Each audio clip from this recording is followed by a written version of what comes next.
Hello, hello, hello, hello, ladies and gentlemen. Welcome back to the channel. I hope everybody's doing well. Bit of a shorter, bite-sized video, I guess we can call it. Bit more of a bite-sized content, easier to watch, nice and short, sweet to the point, and basically just covering up not covering up, but covering all of the discussion points, or most of which, the most significant talking points for the day, for today, and other days as well. But this one has kind of been a kick in the gonads, a bit of a kick in the gonads with this one, and it is quite a bitterly disappointing piece of news, and that is, as the thumbnail of the video would have suggested, that we have got a CEO problem already, and that the CEO problem is that Jean-Claude Blanc is not going to be that individual. It's still not necessarily a decided feat, but supposedly multiple sources inside the club, but also within Ineos, have stated that, not word for word, but have essentially said that Jean-Claude Blanc is not going to be the option that we choose to go with. Maybe that's the Glazer-nomics talking. Maybe they want to be able to actually recruit the new CEO for the club, because we've got guys like, of course, Sir Jim Ratcliffe and Sir Dave Brailsford. But essentially, if you were to hire someone as the CEO of a club that's technically sort of overseeing pretty much everything to do with the club, and that so essentially Jean-Claude Blanc has served as an advisory, um, as an advisor to the takeover deal, um, amongst other things. So it's one name down already. We've already seen a pretty glaring negative. At the moment, we've got the Star Trek commander, Patrick Stewart, currently holding the CEO position for now. He's kind of being the interim for that position. But if it is going to be essentially a CEO, well, if it's essentially going to be Glazer decided um, bit of business, we could essentially be looking at the Glazers thinking, well, Patrick Stewart, he's cheap. It's cheap and he's available. He's there. Let's go with Patrick Stewart. If that's the decision, then very clearly and obviously, the Glazers have still got too much influence on the football side, because that was part of the supposed deal, that it's Sir Jim Ratcliffe and Ineos control the footballing side of the club, and the Glazers don't have any influence on the footballing side. The problem is that they can have influence if they decide who they want running as CEO at the club, because the CEO can get the final say. And if it's a Glazer puppet, if it is another Glazer, um, a Glazer elected individual, then it can mean all sorts of troubles for Manchester United, because it could be the CEO that's in power can just say no to absolutely everything that Ineos propose, or well, anything underneath, especially underneath the CEO.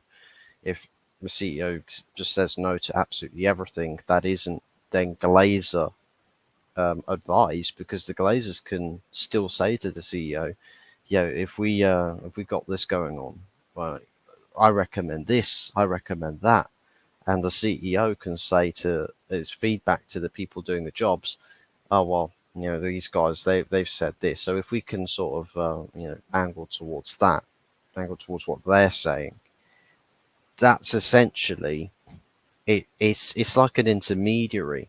The Glazers don't officially have any decisive say, but they can influence it.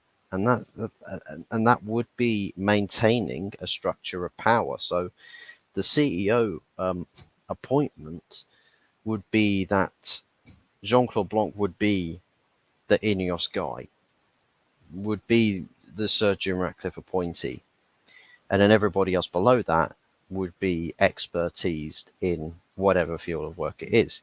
Supposedly, a director of football is close, that there is a deal on the verge of being completed, and I think that will be for Paul Mitchell. I think there is something just around the corner.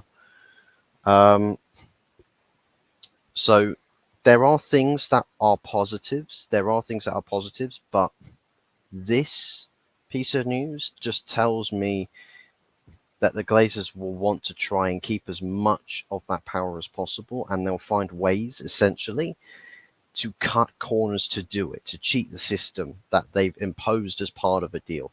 This is the structure. We're not going to be touching the football side, but we're going to actually advise for people that we can employ that do have influence on that side. So leave that to us. We don't want Jean-Claude Blanc to be in there because we might not see, well, it essentially means that we won't get to have control. And Joel and Avram Glazer, those two in particular, seriously enjoy having influence on the football side, which is hilarious because they don't actually care about the football side, but they care enough to have the power, but they don't care enough to actually want the success.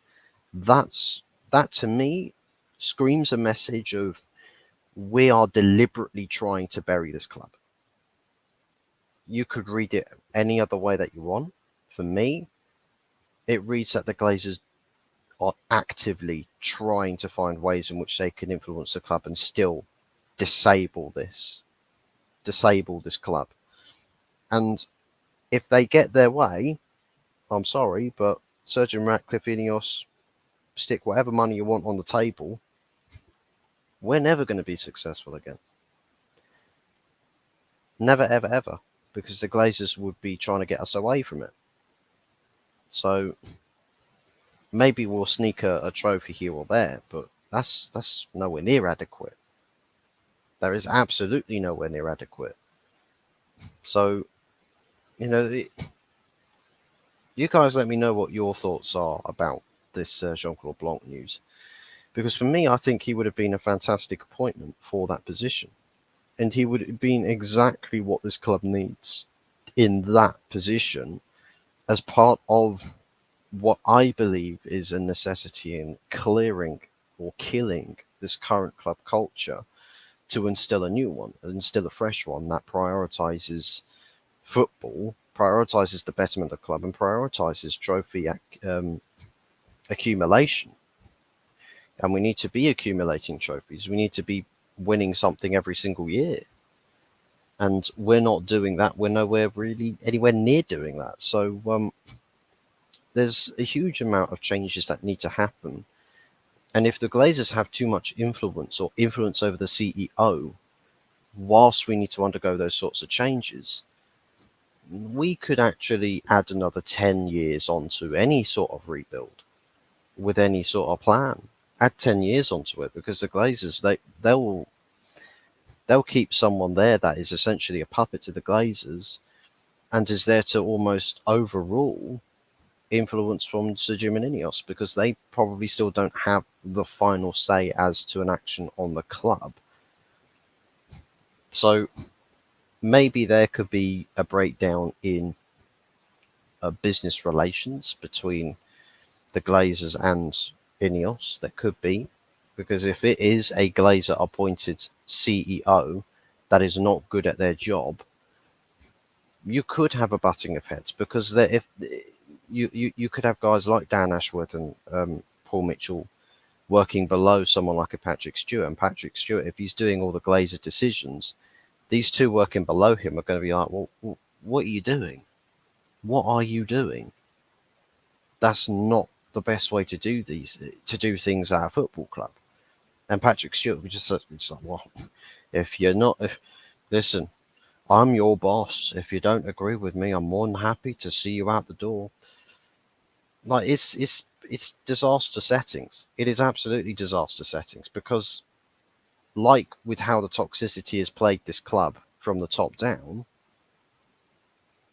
we would still not be removing the toxic element at the top. And the Glazers, if they have zero ways in manipulating the football side of the club, if they don't get that eliminated, they can still they can still upkeep this toxicity with bad attitudes, with poor work ethics. They can do all sorts of things, and it ultimately will kill us off furthermore, and it means that Ineos and Sir Jim Ratcliffe takeover is a complete and utter fail. And that's what we really, really can't afford to happen, because we're already on dire straits as it is. And if the Sir Jim Ratcliffe's takeover is a fail, what does that mean for Manchester United? What does that mean we go as a club? So this is why I believe that we can never ever say that Sir Jim Ratcliffe deal is saving our club right now, because it's way too early. But you need to always keep an open mind that for everything that you see as a positive, maybe the best attitude to have is that it's too good. All of it just sounds too good to be true. So let's wait for them to deliver on a dream. So if they deliver on a dream and they get results, they garner results, then fantastic, brilliant, wonderful. We'll roll with the punches, and we'll get our club back. The Glazers still have ownership of it, and we'll want to continue to express our dissatisfaction with that and our probably unbridled rage at Glazer continuing their ownership, regardless of what percentages that it is that they have. Even if it's 1%, still continue to go after the Glazers. Do whatever needs to be done. But the fact of the matter is that there's a door that's still open. The Glazers can still, put a pawn in the right position on the chessboard. They can still manipulate everything, absolutely everything, right the way down to the decisions in the squad. All they need is someone in that structure, right, in that hierarchy, with influential power to be a Glazer appointed person. And what better position that is not football centric than the CEO position? And it's sat right at the top end. It's sat right at the top end of the structure as well. So yeah, we could be in some serious trouble. Fingers crossed it doesn't actually come to that, and that they actually see, somehow, some way that the Glazers see a logical decision that is actually to the betterment of the club and appoint someone that is genuinely decent and genuinely good at their job in the CEO position. Hell, maybe even Van der Sar. Even if Van der Sar comes in, at least there's someone with experience and someone that has worked in a structure that has achieved good success in football. They're still better than Patrick Stewart. Even if they decide that would actually be a relatively good appointment. It's not a Jean-Claude Blanc by any stretch of the imagination, but still is someone with experience and someone that has a little bit of a track record. So I wouldn't necessarily complain about if a Van der Sar were to take CEO position at Manchester United. But we'll have to see what happens with that. Other news, Jadon Sancho has landed in Germany. He has completed his loan move. Fabrizio Romano gave the here we go a couple of hours ago on that. And so it is set to be that it's a loan deal with no buy option. Dortmund will cover part of the salary plus the loan fee. It's a €4 million package, essentially, which I think includes wage coverage as well. But I think it is sort of split in a way where it's like Dortmund pay slightly more than what United do. But we'll have to see what happens with that. Anthony Martial has held talks as well with MUFC, and his agent has, that they've stated that they are not likely to trigger the 1 year extension in the contract, and he's currently set to leave on a free in the summer. Anthony Martial himself supposedly has rejected approaches from Marseille, Fenerbahce, and Saudi Arabian teams in order to try and stay and fight for his place in the team. And this, to me, it sort of reeks of player power. Again, it's like Onana with the AFCON debacle. I can play for both my club and my country 2 games within 48 hours. Or 24 hours, technically. 2 games within 24 hours. I can do it, boss. I can do it. The boss should say, I don't care if you can do it. I don't care. You do as I tell you to. End of story. Whether you like it or not, you'll do as I say. And Ten Hag should be laying down the status here. You are not playing for this club ever again, Anthony. You're in middle of a January transfer window. Get your agent on the phone and tell him, let's find some clubs for me to go to. There are clubs willing to do business. So get the bloody hell out of this club now. Right now. You're not playing between now and the summer. And there's no point in holding out for no reason. If you want to play, there's no point, because you're not going to be at this club any longer anyways. Because your contract's done in the summer and we're not triggering your extension. And the last thing Manchester United needs is someone earning over 200,000 or 250,000 a week to be sat doing absolutely nothing. We don't need another one of those players. So for me, Anthony Martial, supposedly with the Sky Sports Lyle as well, saying that he wants to stay at MUFC until the summer and he's not interested in moving away. Sorry, we don't care. We don't care if you're not interested. You're going. Bye-bye, get gone.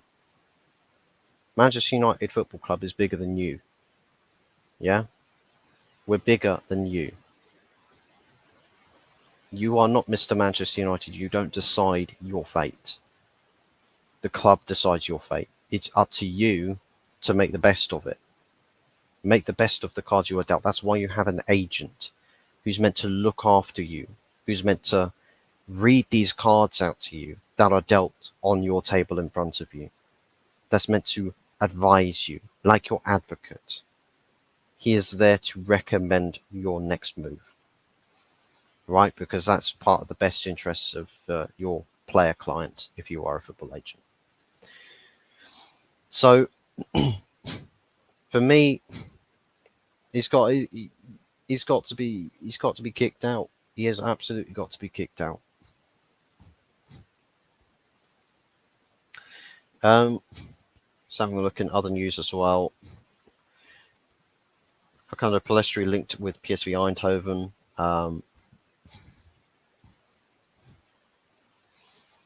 I think that was potentially on a permanent move as well. I don't think it was anything to do with loans.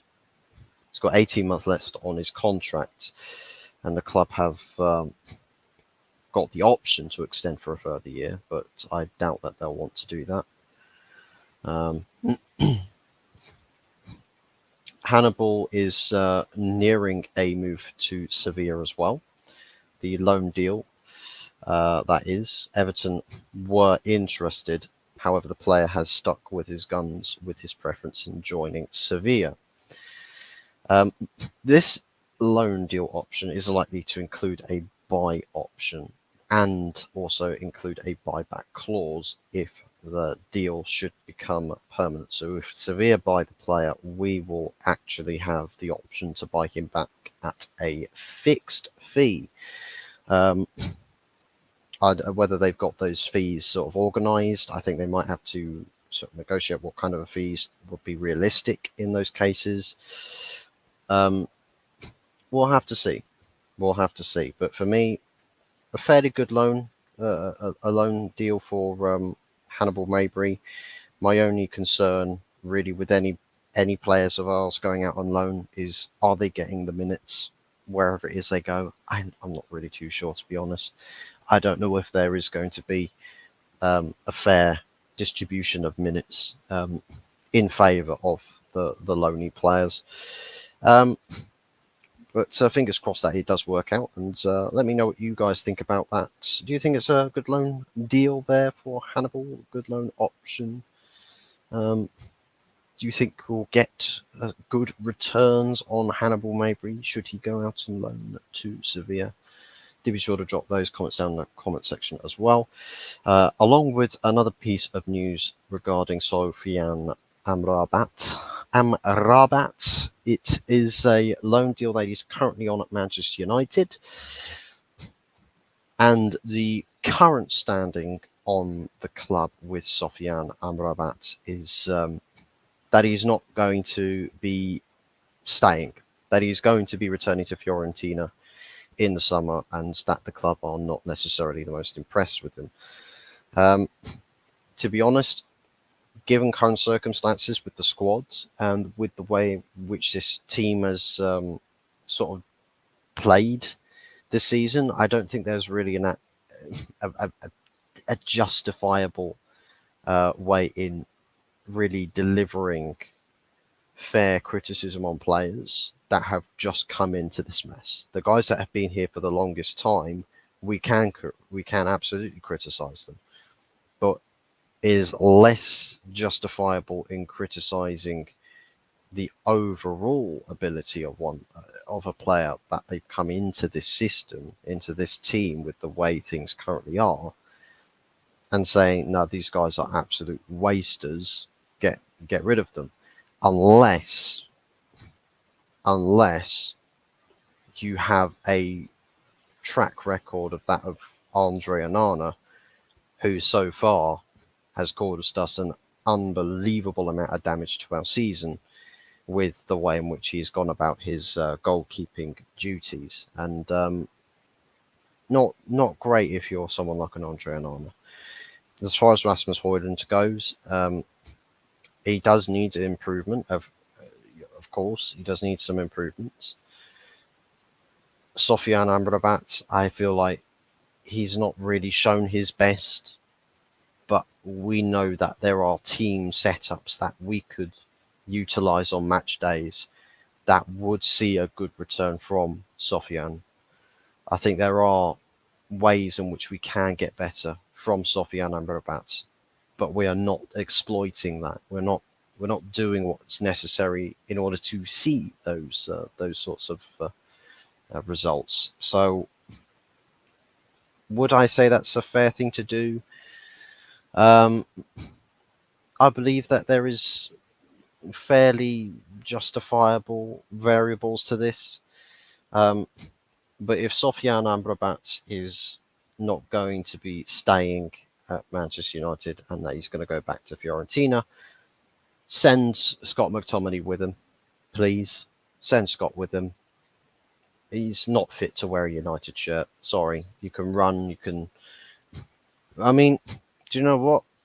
Just like how Mike LUHG, well, he's not really LUHG anymore because he's switched allegiances for Real Madrid, but he's essentially said that if the measurement to the positives to what a player is defined by, if the metrics are that they run and fight and that's their selling point, right? That, yeah, he runs and he fights. If that's a player's selling point, that usually means they're not a good player by any means. And if there's no qualities in those positions that McTominay plays in, if there are no genuine qualities, then he's surplus to requirements. He's not fit to wear the shirt. He should be gone. He should be offloaded. So yeah, for me, it has got to be a. There's a lot of work to do, and I think if Amrabat is not impressing And the funny thing is that Amrabat has been a better performer in United's midfield this season than Scott McTominay has. And if Amrabat's not impressing, I can guarantee Scott McTominay isn't. But for some reason, he still gets picked every week and people still rate him. I don't understand it. It's like people trying to see through rose-tinted glasses in belief that Scott McTominay's actually any part a decent player, but he's not. He absolutely isn't. Technically, like his technical ability, is not. It's not good. You know, if you want to go to the best, he sits among average, right? And if we're talking average, that's not Manchester United quality, is it? It might work for Scotland, but it's not going to work for Manchester United. And whether you go scoring goals for fun, doesn't matter. Doesn't matter. Look at everything else he does on the pitch in 90 minutes. You'll see where his deficiencies still can cost this team. He might score a hat-trick at one end of the pitch by being a late runner and arriving late in the box, or being the unmarked player. He might score a hat-trick. But he might also at the same time be responsible for us conceding a hat-trick of goals. So it's like we need better. We need better. And if you're Manchester United, you don't sit here and say, well, Scott McTominay, he's all right, and I suppose that's good enough. We're not, listen, we're not Watford. We're not that level of club. We're Manchester United. We're the pinnacle. Real Madrid would not accept Scott McTominay in their team. He would be outed. He would be outed and probably have his contract cancelled midway through a season. If those are the levels that we are essentially trying to aspire to get to, then we need to act like that. We need to behave like that. We need to offload these players that are just completely surplus to requirements, and we have to be brutal with it. And brutality is absolutely an applaudable feat in the top ends of football. So, and that's just kind of the way the cookie crumbles.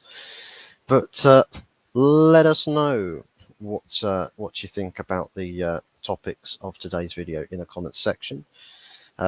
Whilst you're also down there, do be sure to like the video and subscribe if you haven't done so already, and all of that good stuff.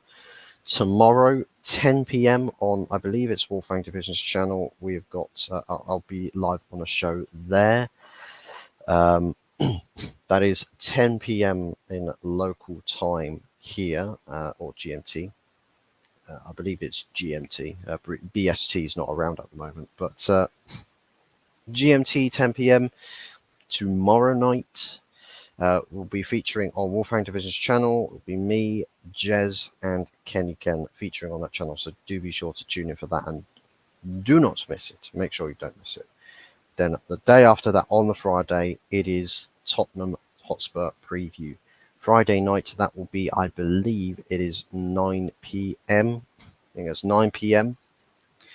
9 p.m. start time on the Tottenham Hotspur preview show, and we will have a guest, Kudos, the Tottenham Hotspur fan, or Tottenham Hotspur realist fan, with realistic expectations on his football club, but an endeavour to see his club be better. Always try and strive to do better and not accept mediocrity. And he'll be featuring on the show. He'll absolutely be featuring on that show for that preview. So do make sure that you also have that notification bell switched on, so you know, you're reminded once that show goes live and all of that good stuff.